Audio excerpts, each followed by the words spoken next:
우리 변비 얘기를 하고 있는데 저는 이제 마지막으로 변비 얘기 마지막으로 그 얘기를 하고 싶어요. 일단 원인에 맞는 치료해야 되고 바이오피드백이라는 좋은 장비가 있다는 거죠. 저희 수원의 장편외과가 개원했을 당시에 수원에 바이오피드백이 아무도 없는 거예요. 그 어떤 병원에도 없어가지고 제가 깜짝 놀랐었는데 요즘에는 좋은 치료 방법이 나왔으니까 그런 거 활용하시면 좋겠다 이런 얘기를 좀 드리고 싶고 원장님 변실금 얘기 좀 하죠. 이제 변비에 네. 대해서 한 가지 더 네, 네, 네. 뭐냐면 이것하고 좀 연관이 좀 될지는 모르겠는데 그런 얘기가 있어요. 좋은 것의 적은 더 좋은 것이다. 그런 얘기가 있어요. 그러니까 어떤 완벽을 추구하다 보면 거꾸로 전체적인 밸런스가 조화가 깨진다는 얘기죠. 저희 병원에서는 이제 변비에 대해서 아까 구조적인 원인은 직장류와 직장 축점칙을 얘기했는데 그것을 다 자르고 뭐 하다 보면 합병증 생기고 공사가 커져요. 뭐 염증이라든가 출혈 생길 수도 있고 완벽하게 그걸 해결을 못하지만 예를 들면 어느 한 포인트만 그 적점만 좀 넘게 해주면 환자가 알아서 볼 수 있는 게 있거든요. 자르거나 뭐 절개지 않고 또 그냥 꿰매서 엮어서 어떤 상대 안에 묶어주고 또 직장 질병 약해진 부위를 또 그냥 강화시켜주고 그러면 크게 뭐 절개나 절단은 아니기 때문에 크게 합병증이 없이 또 어떤 경우는 국소 마취도 하기도 해요. 간단하니까 또 어느 그 포인트를 딱 해결해주면 환자가 해결할 경우가 많아요. 그래서 저희 병원은 많은 환자들을 수술로서만 해주고 있거든요. 그래서 바이오피드백을 기본적으로 하지만 또 동시에 또 구조적 변화 있으면 쉽게 해결할 수도 있다. 이런 것도 알면 많은 변비에 대한 그런 희망이 생길 수 있습니다. 진짜 직장류나 직장점막 중첩증 정말 모르시는 분도 많으신 것 같고 심지어 의사 선생님 중에서도 모르시는 분 너무 많으신 것 같아요. 진짜 그게 변비의 원인인 경우에는 그것만 해결해 주면 원 포인트만 잡아주면 변비가 해결되는 경우가 많잖아요. 그렇죠.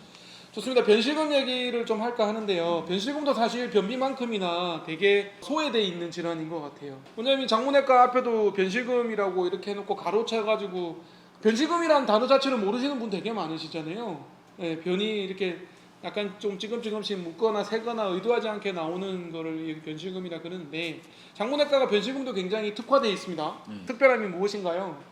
그 변실금의 한번 기전에 대해서 쭉 생각을 해봐서 왜 변실금이 올까? 결국에 네 가지로 예약 들어갈 때 하나는 항문 관악근이 약해진 경우, 수술에서 아니면 또 손상된 경우, 수술에서 손상됐다면 초음파로도 알 수 있게 장문 초음파로 또 관악근이 이제 이렇게 약해진 것이 노화에서 그럴 수도 있겠지만 또 구조적 변화에서 그럴 수도 있어요. 장이 많이 처진다, 해음하가 있다면은 항문 구조가 바뀌는 것 같아요. 그래서 어떤 내려오고 또 벌어지기 때문에 어떤 항문관도 어떤 가늘어지기도 하고 또 뭔가 그 항문관의 기능도 떨어지기도 하고 그 자체도 항문관액근과 압력차를 되기도 하지만 또 하나 장이 처지거나 그러면 해음신경이 스트레칭 늘어나서 자꾸 이 신경을 손상시키기 때문에 변실금 원인이 된다고 그런 얘기가 있어요. 그래서 항문관악근이 힘이 약해진 것이 어떤 단순 노화뿐만 아니라 그런 구조적인 변화가 있는가 이런 것도 이제 봐야 되겠고요. 또 하나는 상대적인 개념인데 항문압에 비해서 복압이 상승될 경우도 또 상대적으로 변을 무척 있잖아요. 그래서 복압이 상승된 이유는 갑자기 장운동이 촉진되든가 그러면 예를 들면 댐이 있는데 갑자기 홍수에 물이 넘쳐 흐르면 넘치듯이 뭐 그런 것들. 또 이제 간혹 보면 직장염 같은 거 예를 들어 있거나 그러면 직장 안에서 그 예민도가 증가되고 못 참는 거죠. 또는 그 직장 수러면 직장의 용적이 줄어드는가 이런 것들도 원인이 될 수가 있고 또 하나 변의 묻기.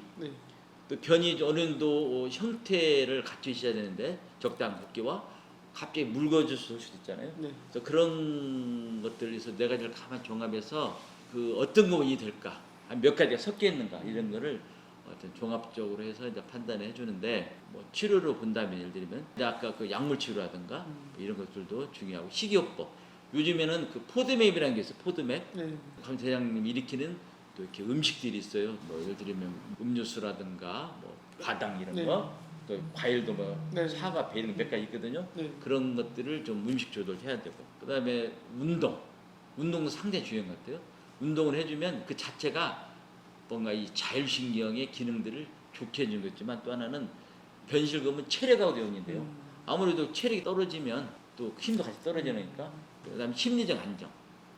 심리적이 안정되지 않으면 장을 제의되라고 하잖아요. 그래서 장 운동 자체도 뭔가 불규칙적이 해질 수도 있고, 그러면 장이 어떻게 보면 기능이 떨어지면서 설사나 아니면 복통 그런 것도 다 원인이 되기 때문에 그런 것들 저희 병원에서는 또 수술도 권해요. 왜냐하면 구조적으로 봐서 장이 처졌다든가 항문이 이렇게 좀 벌어졌거나 그러면 수술이라는 건 뭐냐면 장 처진 것을 절개나 절단하지 않고 꼬매서 위에서 올려주면 항문이 쭉 올라가기 때문에 항문 구조의 변화가 깊어지는 거죠. 그리고 필요하면 항문 괄약근을 간단하게 그냥 좁혀줘요. 그러면 항문은 좀 이렇게 구조적으로 좀 좁혀지면서 안으로 쭉 이렇게 올라가기 때문에 제가 해보면 그 어려운 수를 아닌데도 한 7~80% 효과가 있는 것 같아요. 상당히 효과가 좋으면서도 또 구조적인 걸 해결도 해주고, 어떤 분들은 그걸 수술해주면 항문이 짱짱해지는, 안에 쏙 들어가지고 10년은 젊어졌다는 분도 있고, 또 이 기 빠진다고 하죠. 기. 네. 기 빠진 원인이 하나, 항문이 이렇게 불편, 기가 빠져버려요. 그래서 항문 쭉 해주면 왠지 좀 이렇게 건강해지고 젊어진 기분 들기도 하고, 그래서 동시에 항문적 구조적인 변화를 더 젊게 해주면서도 또 변실금에 상당히 좋은 그런 수술들, 저희들은 좀 구조적이라든가 문제가 있으면 수술도 많이 권해서 하는 편입니다. 네. 바이오 피드백도 거의 70% 정도 효과가 있다고 알려져 있어서 논문에서도 많이 검증이 된 방법이라 변실금이 있으면 뭐 마지막으로는 수술인데 그 전에 바이오 피드백 치료를 통해서 70%가 좋아지시니까 그렇게 활용하시면 될 것 같고요.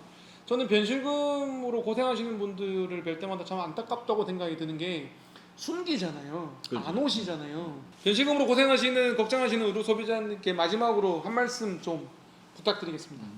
이제 숨기는 이유 중에 하나가 변실금은 해결할 병이 아니다.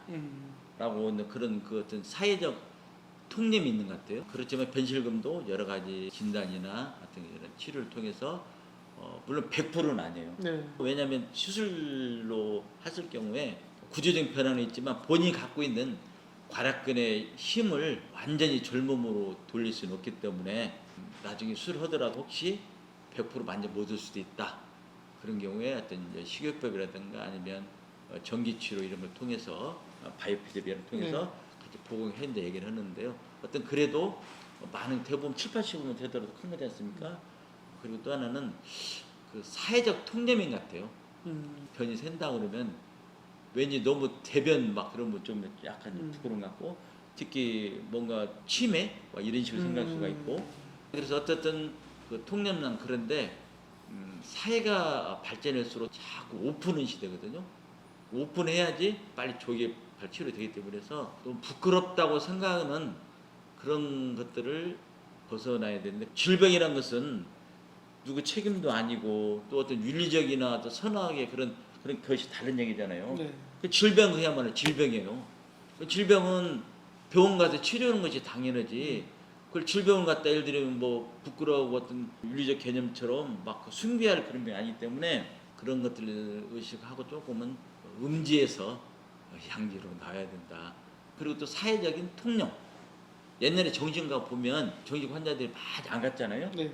지금 현대 살다 보면 한 번 정도는 우울증이나 또 여러 가지 뭐 그런 것들, 그것도 사회적으로 다분해 있는 것이고, 실제로 변실금의 위병률이 한 60대가 70대 넘어가면 여자들은 상당히 많더라고. 남자들 많고 생각보다 한뭐 6, 7명 한 명 있다는 얘기도 있고, 그만큼 많은 질병인데 그 나만 겪고 있는 병이 아니다. 그래서 변실금은 부끄러운 병이 아니고 또 치료될 수 있기 때문에 혼자 끙끙 앓지 마시고 변실금을 전문으로 보는 병원에 가서 치료한다면 또 많이 나을 수 있기 때문에 좀 밝은 새로 나와서 희망을 잃지 않고 치료하기 바랍니다. 너무 진짜 따봉입니다. 따봉. 네. 사실은 저희가 질문지만 좀 드렸는데 너무 빼곡하게 답변을 준비해 주셔가지고 사실 못다한 얘기가 너무 많아요. 너무 많은데 변실금으로 고생하신다면 장문외과에 오시면 되겠고요. 변실금을 좀 실력을 함량시키고 싶은, 늘리고 싶은 의사 선생님이 계신다면 역시나 장문외과에 오시면 하나를 배우고 10개를 퍼주시는 최성량 원장님이 계시기 때문에 큰 도움이 되지 않을까 싶습니다. 저희 닥터 명의로 출연을 우리 최성님께 부탁드린 보람을 제가 느끼고요. 너무 기쁩니다. 그리고 제가 그동안 저희 멘토님이신 최성량 원장님께 받았던 그런 가르침을 여러분들께 공유할 수 있어서 역시나 너무 행복합니다. 자, 5부에서는 대장내시경 얘기로 찾아뵙겠습니다. 자, 저는 장편외과 닥터 명의 진행하는 이성건이고요. 익산 장문외과 원장 최성량이었습니다. 고맙습니다. 감사합니다.